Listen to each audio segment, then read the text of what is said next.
بسم الله الرحمن الرحيم الحمد لله رب العالمين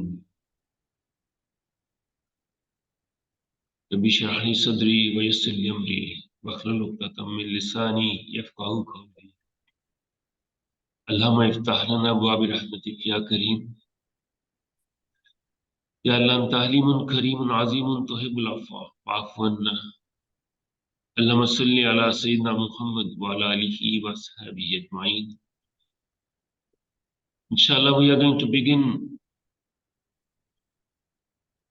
Surah Al-Fatiha.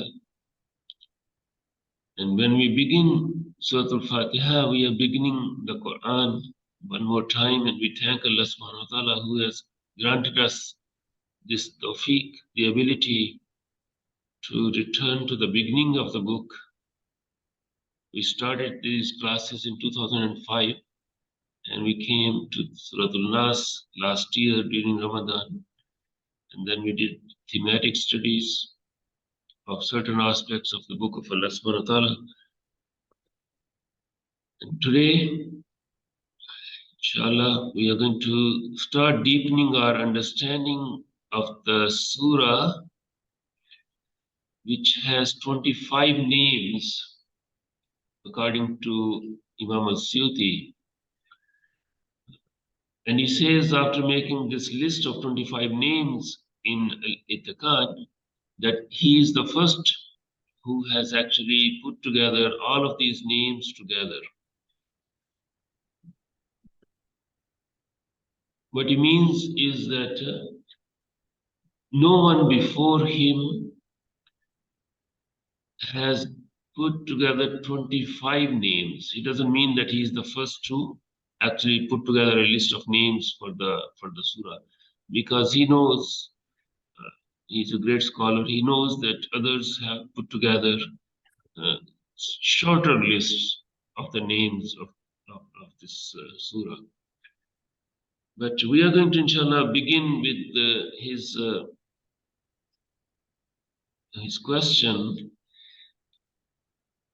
about two things. We are going to begin with number one, what is a surah? What is the definition of a surah itself? And these are fundamentals, really foundational knowledge that we need to have, because we assume many things without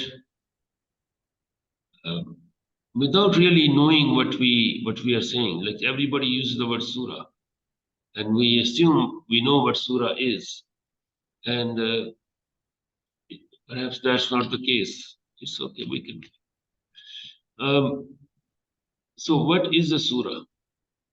And always we go back to the principles, the foundational principles, and the first thing in the foundational principles is the definition. What is the definition of a surah? Surah, and again, when they begin defining something, they go to the word itself. So surah is seen, waw, ra, and then ta marbuta, but there is a hamza in it as well. And there are two opinions whether this hamza is essential or it can be assimilated. So those who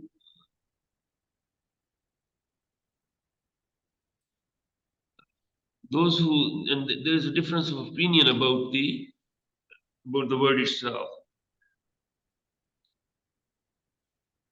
So those who think that there is a hamza, a supra, seen, and then waw has the hamza on it, and ra, they think that this is the water that is left in a container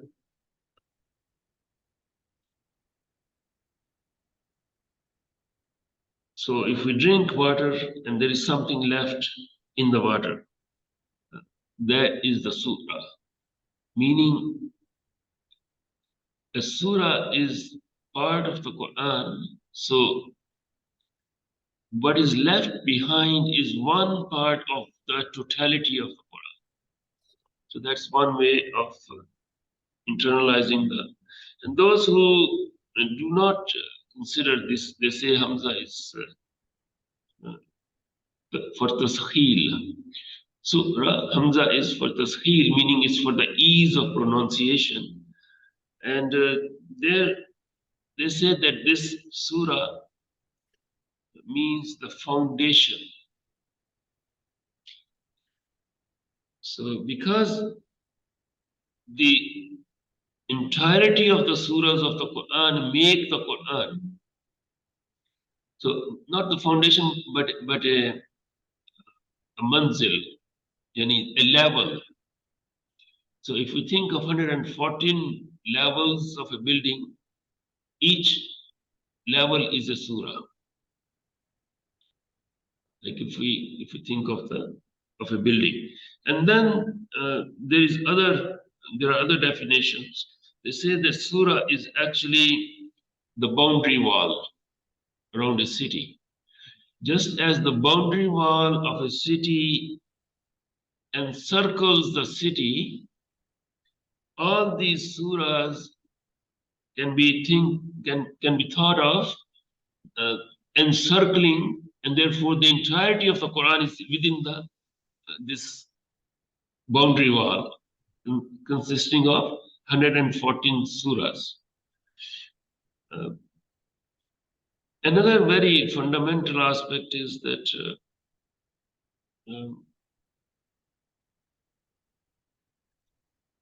there are many definitions of surahs. One is that it is like the subwara. It is like going up. And as we climb up a ladder, for instance, then we reach the peak of where we are going. There is a more specific definition related to like surah can be used, the word surah can be used other than referring to the surah of the Quran. So it's a word. Word can be used other than. So, but for the Quran, the definition is, and this is a very comprehensive definition, a surah is a collection of ayahs which begins with the beginning and which ends with an ending ayah. And the minimum number of ayahs in a surah is 3.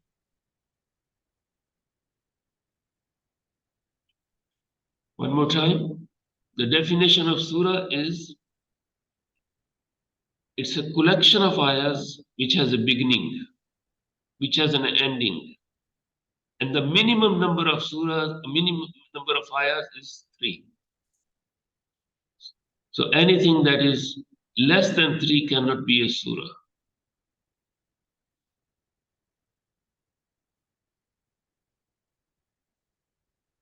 So the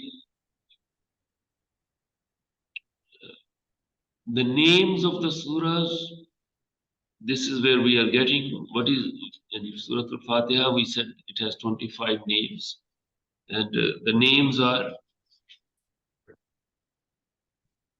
of a surah, and the surah is defined as something that has a beginning and an end and has 3 minimum ayahs. And they say that this is all transmitted knowledge. We cannot take any 3 or more ayahs from the Quran and make a surah out of it.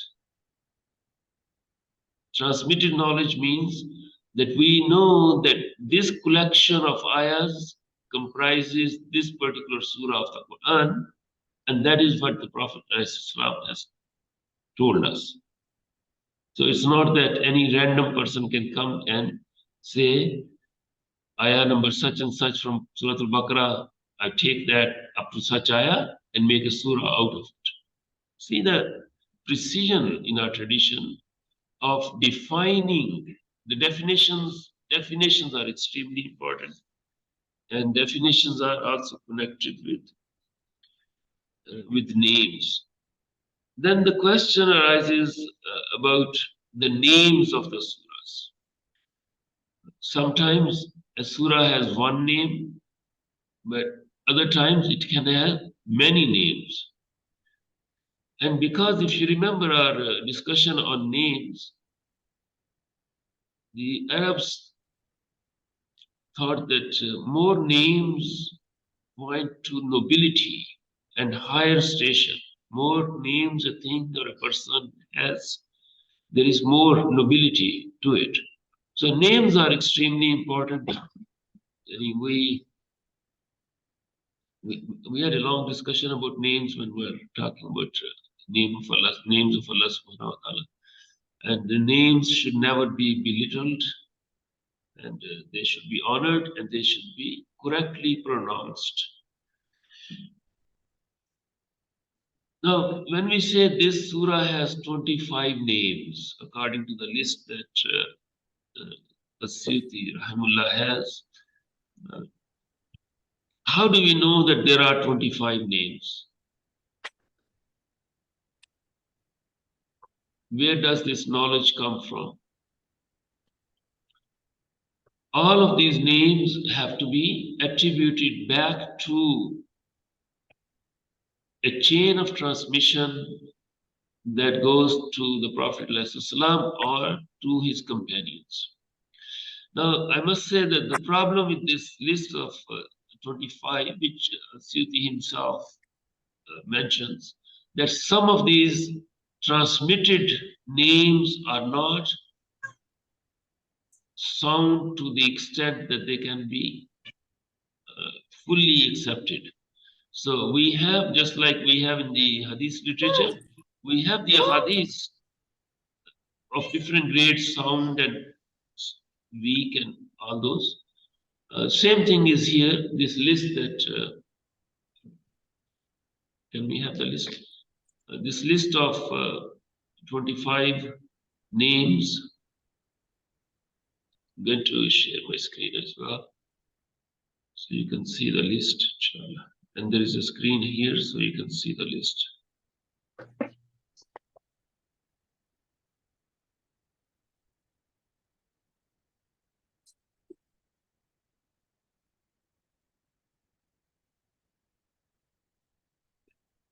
So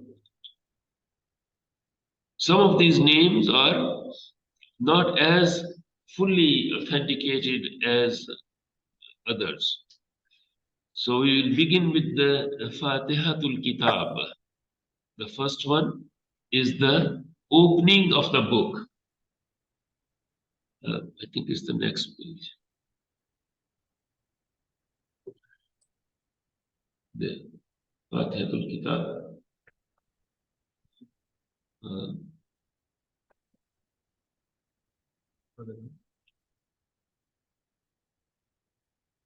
Is page number 187 in the COT.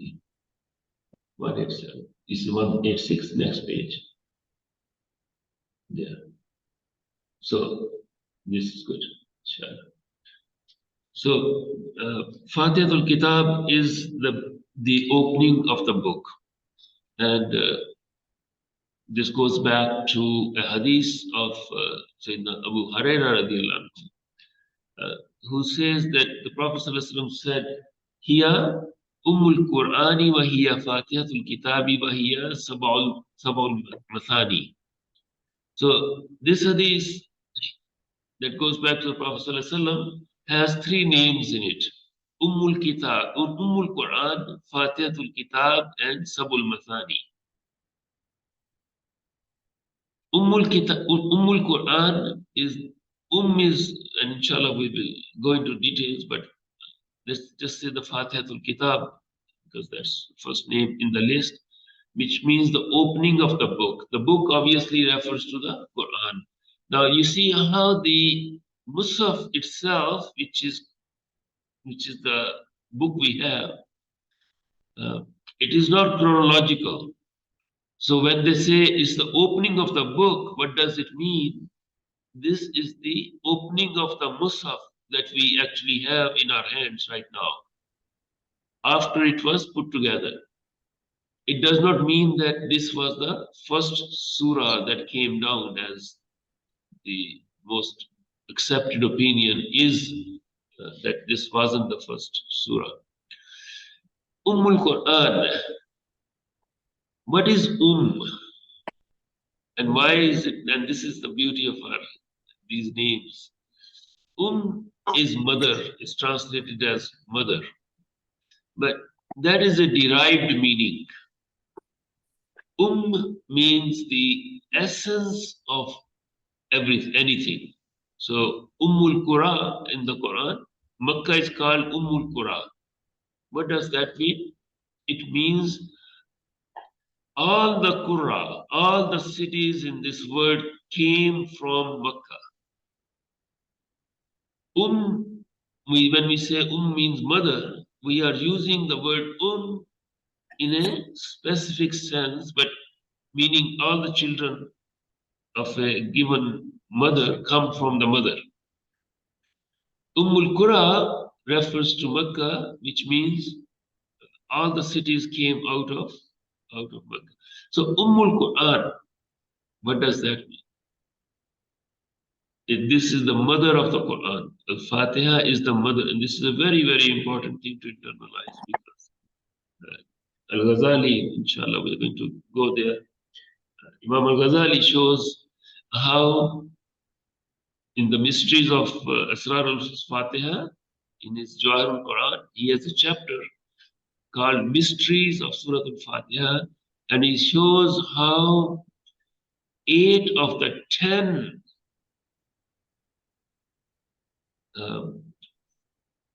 the Quran has 10 aspects, he says, and 8 of them are in this surah. And then he says, Jannah has 8 gates, and all of them are opened with this surah. So Quran, what does it mean that this is the mother of the Quran?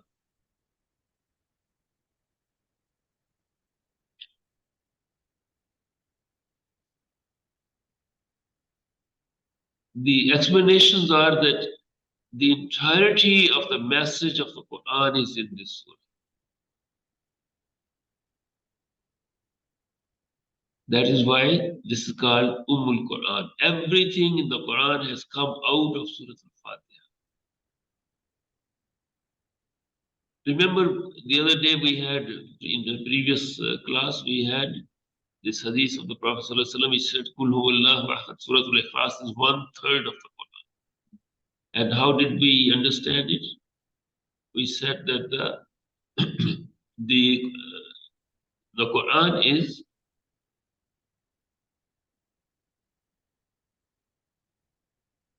Tawheed, that is oneness of Allah subhanahu wa ta'ala, unicity of Allah subhanahu wa ta'ala, Risala, the prophethood, and Ma'ad, and the return.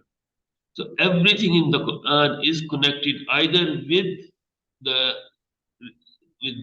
descriptions of Allah subhanahu wa ta'ala, or with the path, with the prophethood. Everything connected with the Risala, meaning everything that is transmitted through the prophets. And the third was the return. So Kul huwallahu ahad is 1/3 because it deals with one of those 3 aspects, and it deals with it comprehensively. Everything about Allah subhanahu wa ta'ala is in this short surah, Surah Al-Ikhlas. So Quran, Surah Al-Fatiha is called Quran because it contains everything. So Fatihatul Quran, Quran, and Sabul Mathani, the third part. What is, and this is in the Quran itself, Sabul Mathani is often translated as oft repeated 7. Oft repeated 7. So Sabah is 7, and Mathani is translated as oft repeated. So we have 3 names already. The 4th one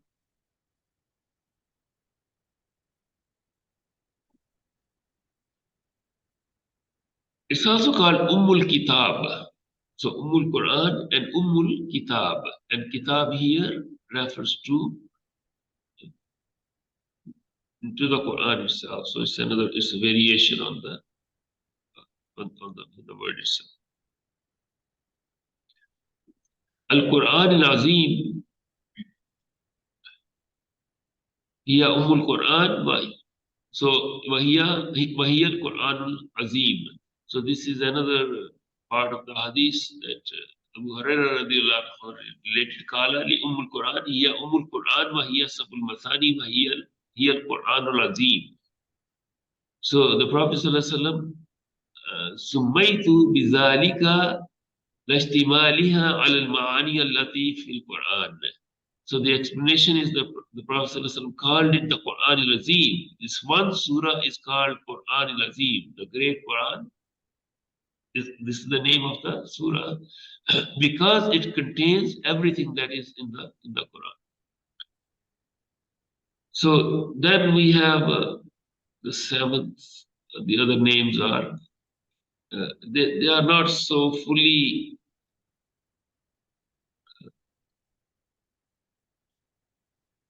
anchored, but these are the names which scholars ascribe to the surah because on the basis of certain ahadith from the Prophet ﷺ, which are not using this name particularly, but for example, Al-Kafiyah. Al-Kafiyah is something that suffices. It's called Suratul Hamd. It's called Suratul Asas. It's called Suratul Nur. It's called Suratul Shukr. It's called Suratul Hamdul Ula or Suratul Hamdul Usra. So these are names which are descriptive in nature based on something that was transmitted from the Prophet ﷺ, but these actual names are not in the hadith. It's called Suratul Salah. Suratul Salah because we cannot pray Salah without Suratul Fatiha. So it's called Suratul Salah.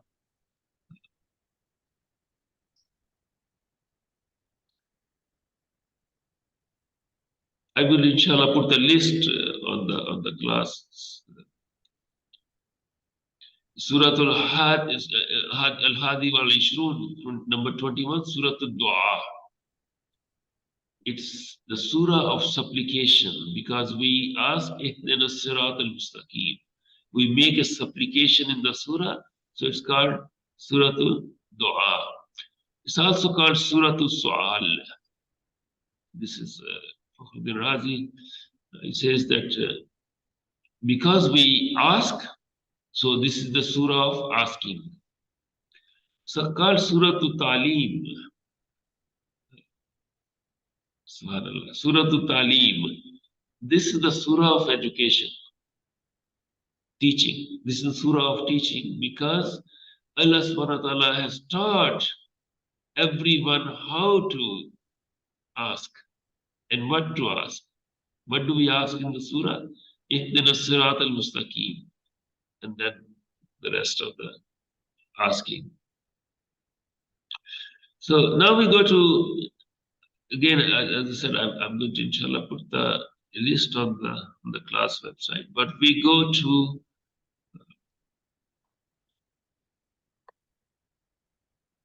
first we go to the question of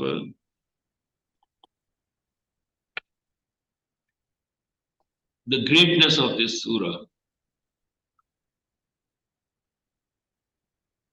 When our scholars started to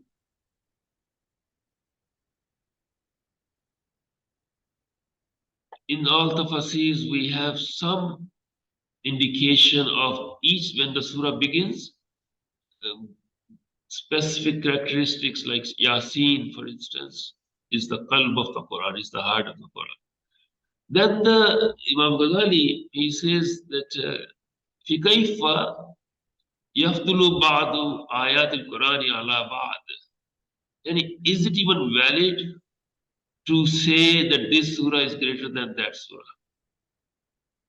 Isn't that fascinating?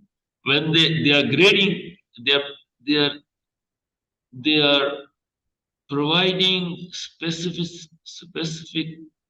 characteristics of a surah, but before doing that, they say, wait a minute, can we actually do that? Can we say this surah is so? Imam al-Ghazali, he has this whole chapter. He says, perhaps you will ask me, do you really intend to state that some parts of the Quran are more excellent than others, whereas all are the speech of Allah subhanahu wa ta'ala? So how can you even venture to say that this is more excellent than other? So he says, my answer would be that if the Nur al Basira, if the inner uh, radiance, if the inner Nur does not guide you, then you will never understand what is being said.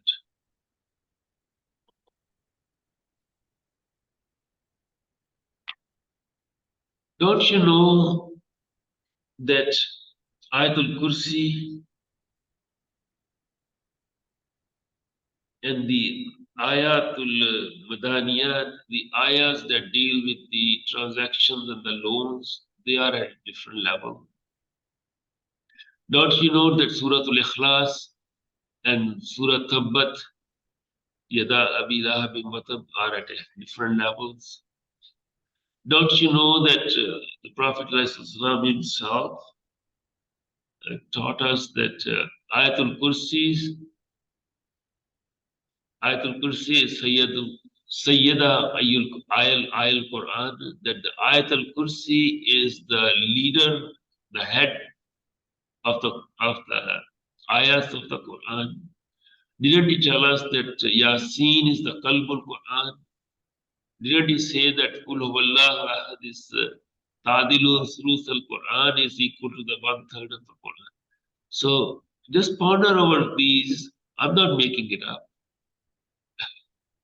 It's transmitted knowledge that there are grades of surahs.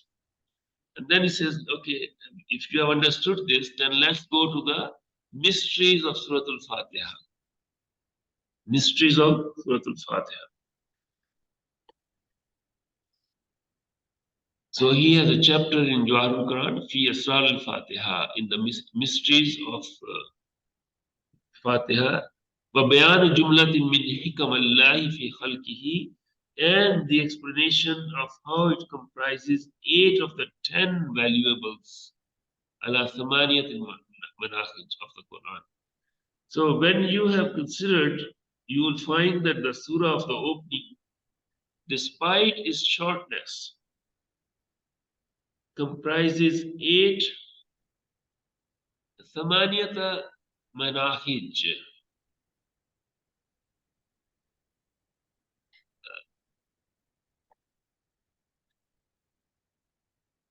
It can be translated as 8 well-trodden paths, 8 roads.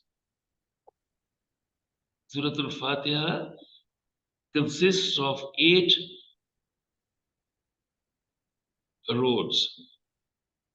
Remember that when we started the thematic study, we said that Imam al-Ghazali says that the entirety of the Quran itself is an invitation from Allah subhanahu wa ta'ala to his servants. And the invitation is to come to Allah subhanahu wa ta'ala. And he said, coming requires a path. How can you go to somewhere if you don't have the path? And he says the path has to be transmitted. You cannot make up your path. You cannot say, this is how I'm going to go to Allah subhanahu wa ta'ala. This is so fundamental because our deen, as opposed to all the other things going around these days, is based on transmitted knowledge. So the person who goes to the somewhere in California to some tree, some forest, and says, I'm going to transcend. I'm just going to sit and meditate here, and I will achieve some kind of nirvana. That's not our deen. So the paths are transmitted and they are known. And then there are, what he's saying in this chapter is, they are well-trodden paths. These paths have been traveled for centuries. So he says there are 8 of those specific paths going to Allah subhanahu wa ta'ala, opening windows of gnosis, of understanding in this surah. And the first one is Bismillah Rahman Rahim. It says that Naba and That Anizat. This ayah tells us about the Zat, about the essence of Allah subhanahu. In the name of Allah, Ar-Rahman Ar-Rahim. This ayah is the path of knowledge of his being, of his Zat. وقالوا الرحمن الرحيم نبع عن الصفات من صفات خاصة. And he says that Bismillah Rahman Rahim, Ar-Rahman Ar-Rahim are news about his sifat, about his attributes, that he is Ar-Rahman Ar-Rahim. So it gives information about his attributes. And then he says,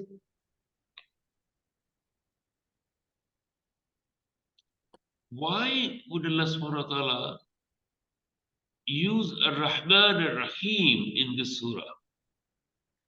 Why not other attributes? The answer he provides is that these 2 sifat, Ar-Rahman Ar-Rahim, contain all the other sifat in them. Because the sifat min al-ilm wal-qudra and others, they are all connected with khalq. They are all connected with creation. And they are the ones who are receiving the mercy of Allah subhanahu wa ta'ala. So these 2 names of Allah subhanahu wa ta'ala in this surah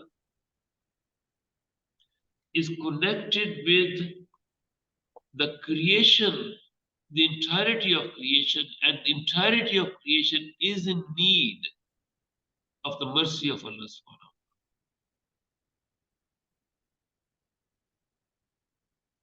ta'ala. And these attributes are not like the attributes of ghadab, of anger, or of fear, or those which constrict the heart, because the need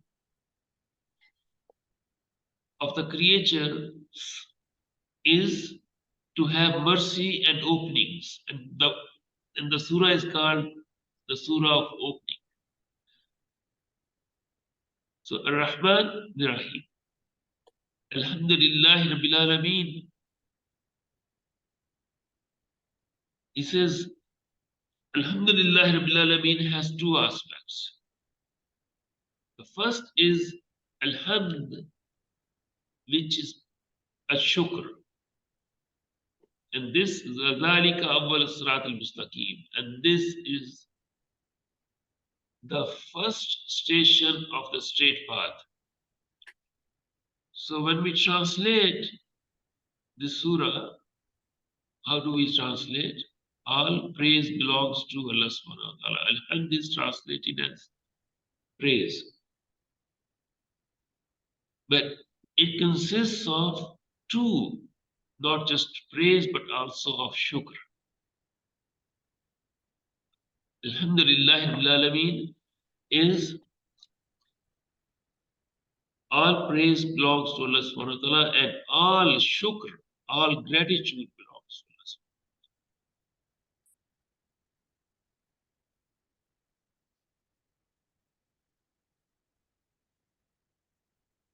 I hope this is clear because this is extremely important to internalize that when we say Alhamdulillah Rabbil Alameen, we are not only saying praise, all praise is for Allah, we are also saying all shukr, all gratitude is also for Allah subhanahu wa ta'ala. وَكَانَهُ شَكْرًا. He says, فَإِنَّ الْإِيمَانَ الْعَمَلِ نِصْفَانِ.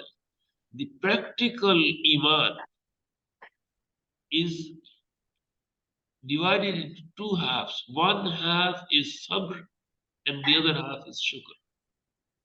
And he has a whole chapter here on a sabr wa shukr.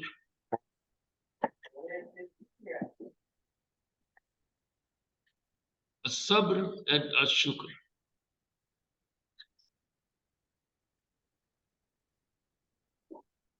So he says, if you want to go into the details, read that chapter and how these two are connected with this one single word.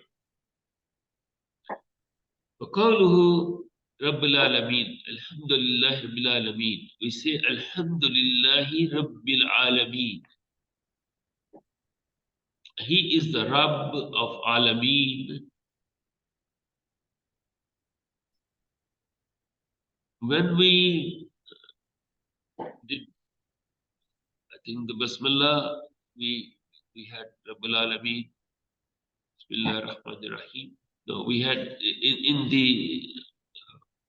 the thematic study about Allah subhanahu wa ta'ala, He is Rabbul Alameen. What is Rabb and what is Alameen? Remember, we defined Alameen. Alam is everything other than Allah. Alameen. And He is the Rabb. And Imam al-Ghazali says, Al-Fi'l alayhi nisbatul rububiyyah. This, again, again he says that Allah subhanahu wa ta'ala didn't say, Alhamdulillahi khaliq al-alameen. He did not say that all praise belongs to the creator of the alameen. He said all praise belongs to Rabb al-alameen. Why? Why Rabb al-alameen? And the response is that, of course, He is the creator of everything. But the surah is teaching us how to reach Allah subhanahu wa ta'ala. The surah is about making a dua and seeking Allah's help. And Rabb is the one who nurtures the creation. So Rabb, when we say Rabb, Rabb contains within it the part of creation. So it is already there, but if Allah subhanahu wa ta'ala had said Khaliq al-Alameen, creator of the Alameen, then it wouldn't contain the aspect of nurturing because creation would be just creation. So the deepening of the meaning of the ayah, Alhamdulillahi Rabbil Alameen, is connected with three things here. Number one, Alhamd is both shukr, gratitude and praise. Number two, Rabb al-Alameen, the nurturer. So we are all dependent on Allah subhanahu wa ta'ala. وقوله ثانيا الرحمن الرحيم الحمد لله رب العالمين الرحمن الرحيم. الرحمن الرحيم comes again here and he says إشارة إلى صفة المرة أخرى ولا تظن أنه مكرر فلا تكرر في القرآن. It says that don't think that this is a repetition. Bismillah Rahman Rahim. We had the two names of mercy in the Bismillah, and then we have Rahman Rahim again. He says there is no repetition in the Quran. And why? Again, fundamentals, the 10 principles. What is the definition of repetition? He says, what is the definition of al-mukarrar? Before we can decide whether the second occurrence of Ar-Rahman Ar-Rahim is a repetition or not, we first need to know what is our definition of repetition? How do we define repetition? He says, لا ينتوي على مزيد فائدة. There is no more benefit in it. Repetition is defined as something in which there is no benefit. Repetition is defined as something which has no benefit. You're just wasting your life and time and words. But it says here, the faida, the benefit is that وَذِكْرُ الرَّحْمَةِ بَعْدَ ذِكْرِ الْعَالَمِينَ وَقَبْلَ ذِكْرِ مَالِكِ يَوْمِ الدِّينِ. This second occurrence of Ar-Rahman Ar-Rahim is after the statement that he is the Rabb of Alameen and before the statement Maliki Yawmiddin. And in this, there are two great benefits.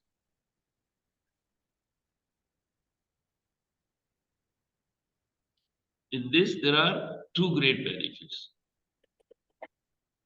First of those is that it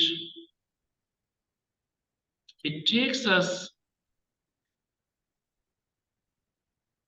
it takes the makhluk, it takes the creatures ila Rabbil Alameen.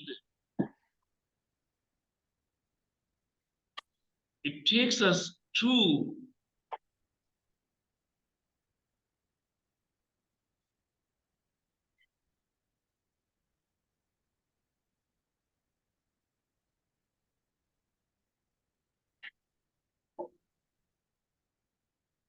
it points Rahman Rahim, the occurrence of second time.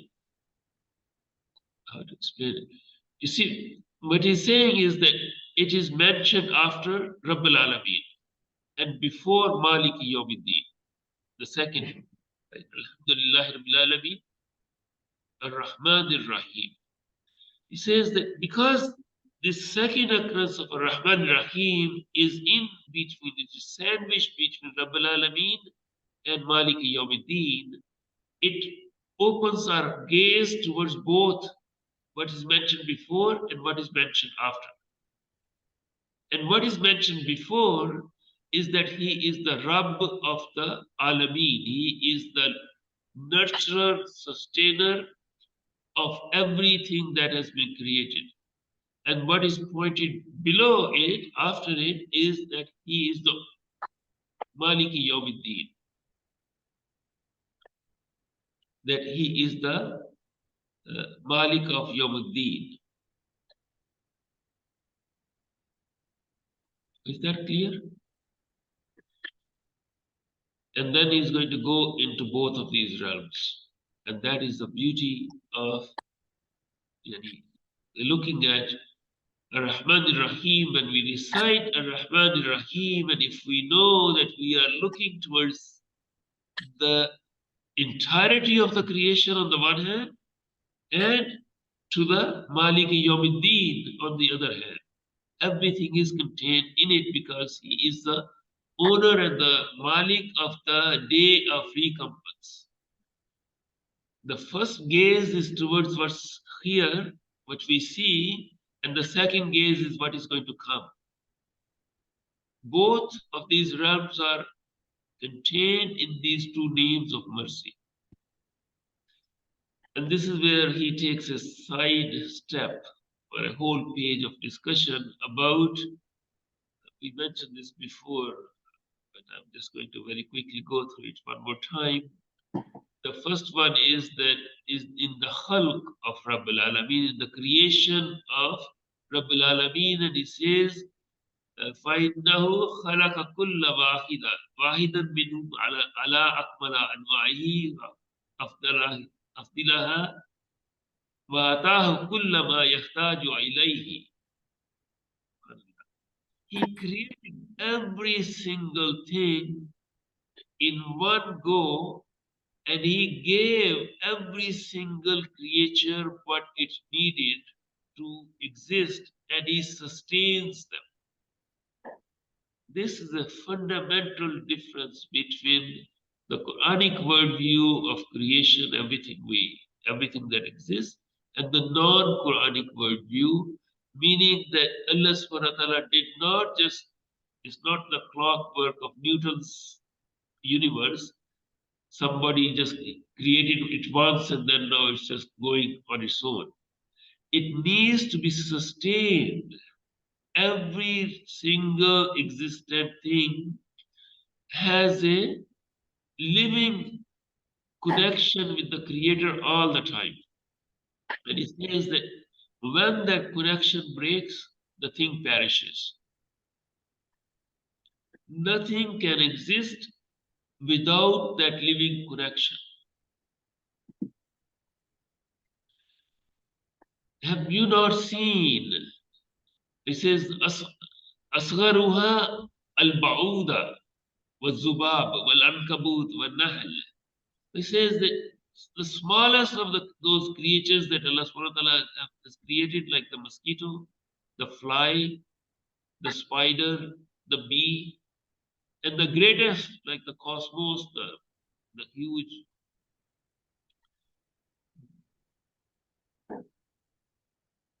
the big bodies, like physically big bodies. And it says, if you look at any one of those, look at the mosquito, look at how it draws its risk. What is there? How could this tiniest of creatures survive? Because when it was created, everything for its survival existence was built into it. And this is our refutation for those who talk about evolution. This is one of them. Manzur Zubab.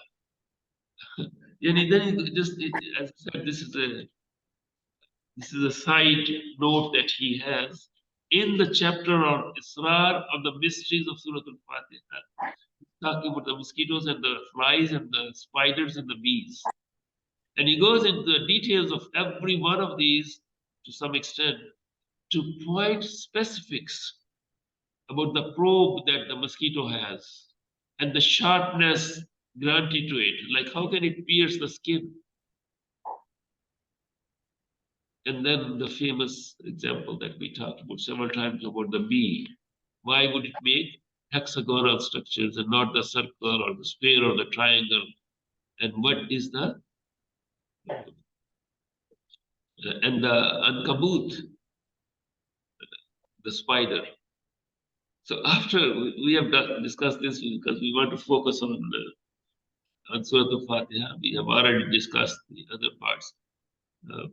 After doing all of that, he says, but wait a minute, let's just return to what we're talking about. Our motive here is to make you aware of a sample of the divine mercy in the creation of all the worlds, his connection with his words, Maliki Yawmiddin.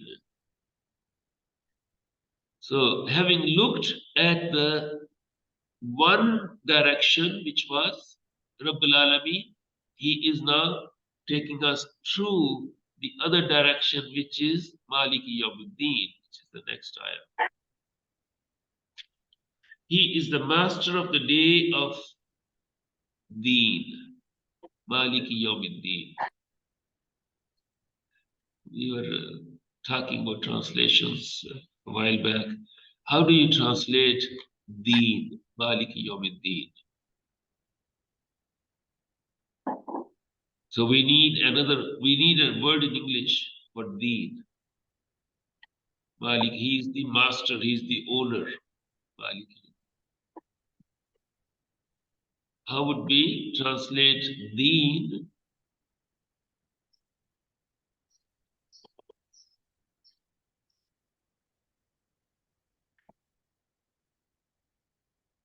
And because there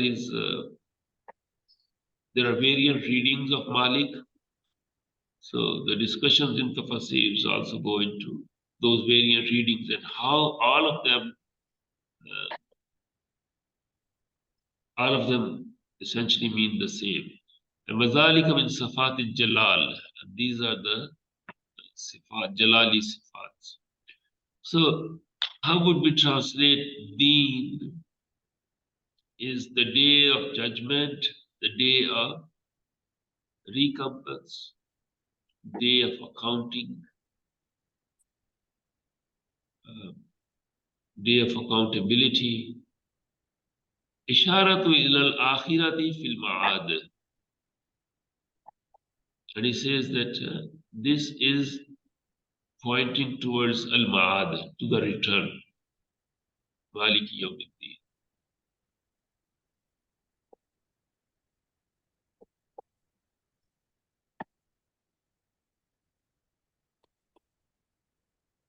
Maliki yawmiddin.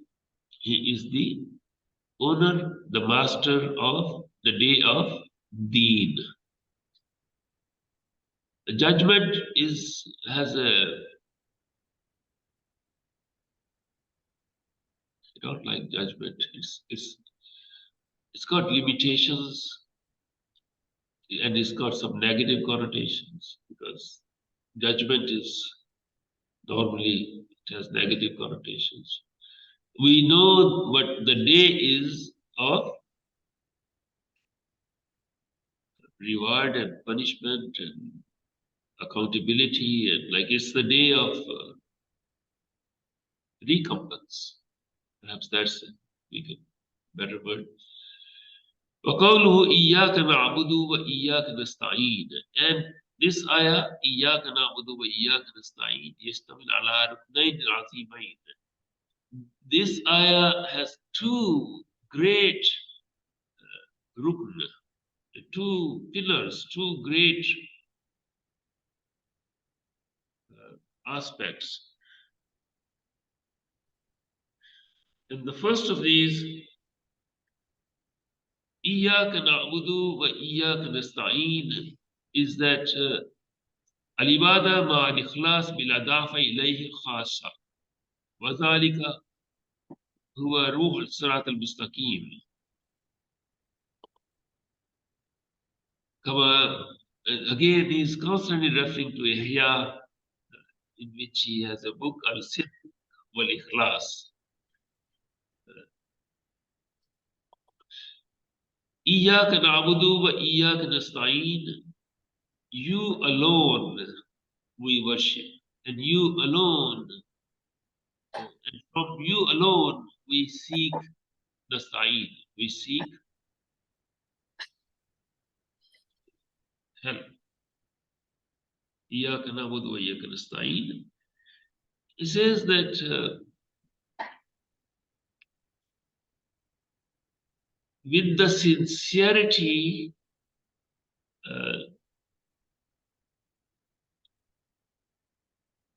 there is a mention of worship, al-ibada ma'al-ikhlas bil-idafa ilayhi khas, meaning that we are proclaiming in this ayah that you alone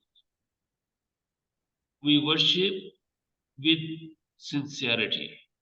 And where is the part of sincerity? You alone is contained iyaka, that is in there.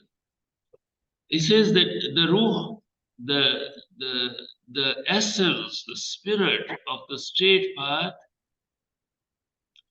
is that it is absolutely focused. It is, by definition, a straight path is a path that doesn't go here and there. So the focused ikhlas means that there is no trace of showing off. There is the sincerity here contains the aspect of total devotion, meaning that there is no iota of no contamination in the worship that we are going to do or we are doing of any other being entering into our worship. We only seek from you and we only worship you. So this is ishara ila tazkiyatiha an shirk wal iltifati ila al-hawli wal quwwa. So this ikhlas, this sincerity is the tazkiyah, is the purification from all kinds of shirk.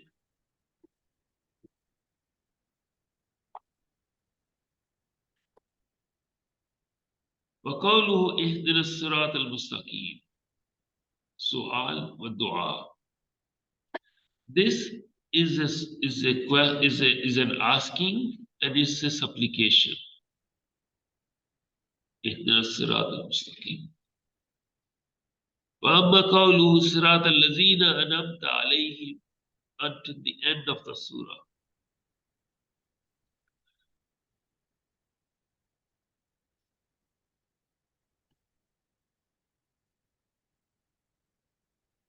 صراط الذين أنعمت عليهم غير المغضوب عليهم ولا الضالين. He says that there are only two kinds of people. Those who are awliya Allah, those who are friends of Allah, and those who are upon whom is his ghadab, upon whom is his wrath. And within that second category, there are two kinds. Now it says, remember, we started out by saying that this surah has 8 of the 10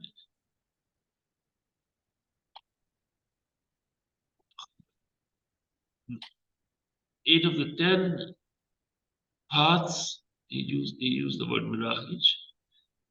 And here is the list of the 8. Azad, the essence of Allah subhanahu wa ta'ala. The surah contains wasifat. It contains the two attributes of mercy, which, as is explained, contain all the other attributes. Number 3, walafal, the action. What was the action of creation, which contains all other actions? So the comprehensiveness of the surah is in the comprehensiveness of the mention of the sifat and the afal. Number 4 is the zikr al-ma'ad, is the return. Number 5, Sirat al-Mustaqim, bi Jameel Tarfiyah, the mention of the straight path with the tazkiyah wa tahliyah. And then number 6, wa zikri ni'mati al-awliya wa ghadab al-a'da wa zikr al-ma'ad. It says that number 6 is the mention of Sirat al-Lazina an'amta alayhim, those upon whom you have your blessings. And Ghadab al-Ada, on the other hand, is number 7, those upon whom you have your who have your wrath. Wazikr al-Ma'ad is the 8th part, meaning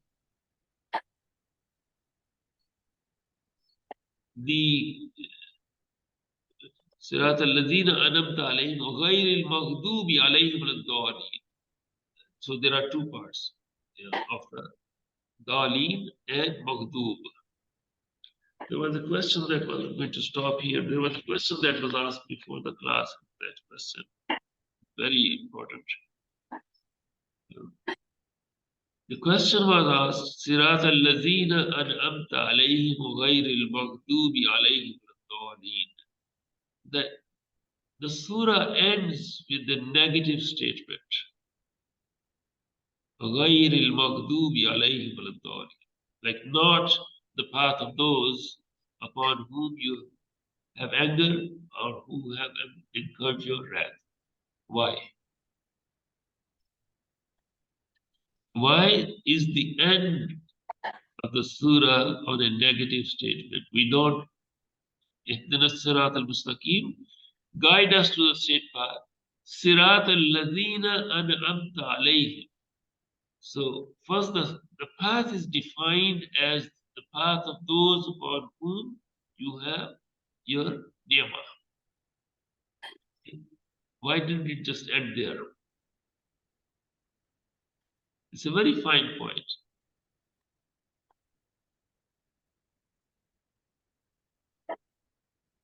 We go back to the first principles.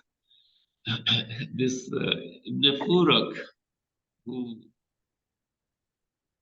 has the essence of these 10 principles, he wrote a book called Book of Definitions.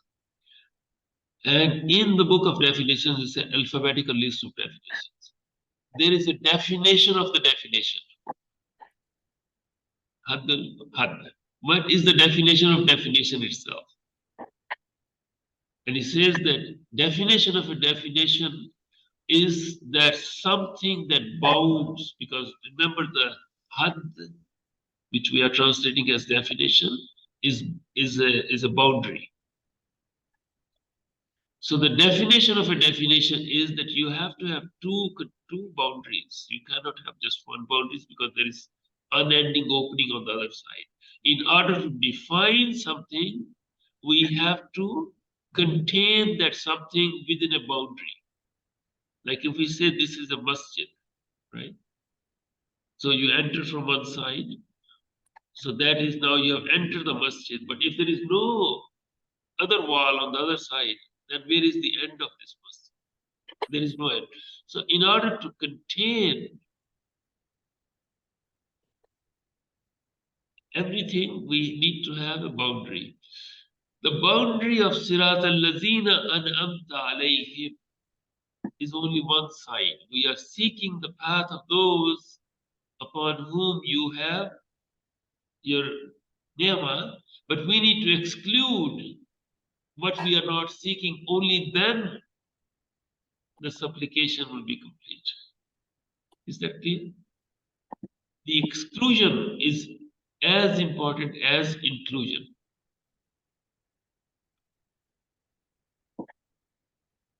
So when the humanity is divided into Sa'id and Shaqi, there is no third category. When Allah subhanahu wa ta'ala says that Alif Lam Mim Zalikal Kitabu La Rayba Fihi Hudan Lil Muttaqin, the definition of the believers and then the definition of disbelievers. There are only two kinds of people. The munafiqun are included in the disbelievers. So we have specific, very specific dua in this. Shall we stop here? Imam al-Ghazali, he makes, he makes a 13th chapter on fi kawn al-Fatiha, mafatih li-abwab al-Jannat al-Samaniya, how the Fatiha has the keys to 8. There are 8 gates to Jannah, and what does it mean that this surah has keys to all of those 8 gates? Shall we go there next time if Allah subhanahu wa ta'ala allows us?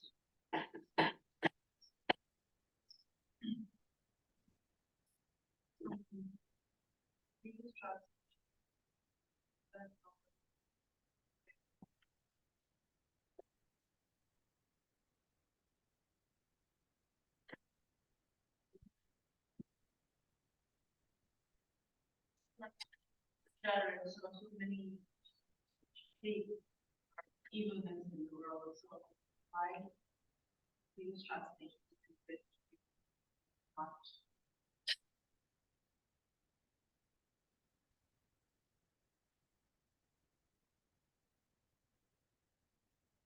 So the question is that some of the translations translate Daleen as specifying the Yahud, and why not others?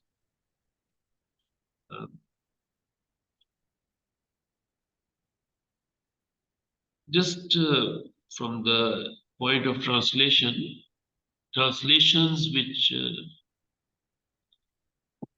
don't put square brackets of these. They are not accurate because the word is just Da'aleen, not Yahud.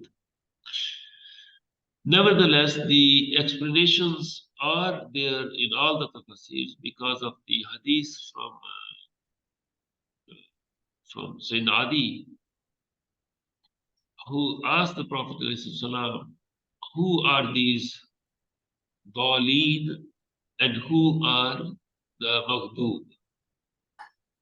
And he responded by saying that the Maghdub are the Yahud and Da'aleen are the Nasara. So Da'aleen is Nasara, not the Yahud, but the Nasara. The question then arises, there are all kinds of misguided people and all kinds of people upon whom Allah subhanahu wa ta'ala has his ghadab, who have incurred the wrath of Allah subhanahu wa ta'ala. Why does this particular hadith limit Maghdub and Da'aleen to the Yahud and the Nasara? The answer that is given is that Allah subhanahu wa ta'ala revealed the Qur'an in the sequential revelations starting from Adam alayhi salam, coming to the Prophet alayhi salam. And the two communities before us who received the book were the Nasara and the Yahud. Meaning the paths of guidance which Allah subhanahu wa ta'ala revealed in specificity, because the path is the same, it has always been the same. It's the specificity of the how many salahs in a day, which is the month of fasting. Those are specific to each revelation. How to worship. Allah subhanahu wa ta'ala fixed the modes of worship, the ways of worship in certain specific actions that we do before the Qur'an, before the Prophet ﷺ. These were the two communities who had received direct revelation from Allah subhanahu wa ta'ala. So when Waladdaleen and Maghdub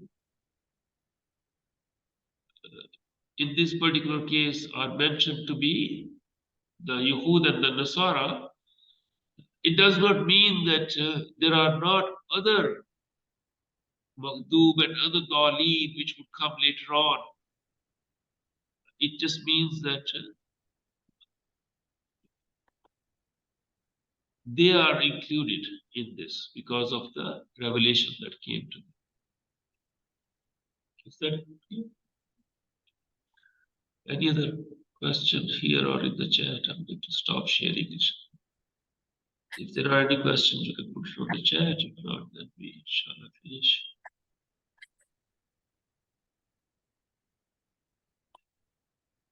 ربنا آتنا في الدنيا حسنة وفي الآخرة حسنة وقنا عذاب النار.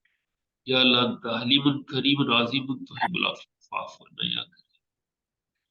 ربنا ظلمنا أنفسنا وإن لم تغفر لنا وترحمنا لنكونن من الخاسرين. اللهم افتح لنا أبواب رحمتك يا كريم. اللهم افتح لنا أبواب رحمتك. اللهم افتح لنا. ربنا ظلمنا أنفسنا وإن لم تغفر لنا وترحمنا لنكونن من الخاسرين. رب اغفر وارحم وأنت خير الراحمين. اللهم صل وسلم وبارك على سيدنا محمد وعلى آله وصحبه برحمتك يا أرحم الراحمين. السلام عليكم ورحمة الله.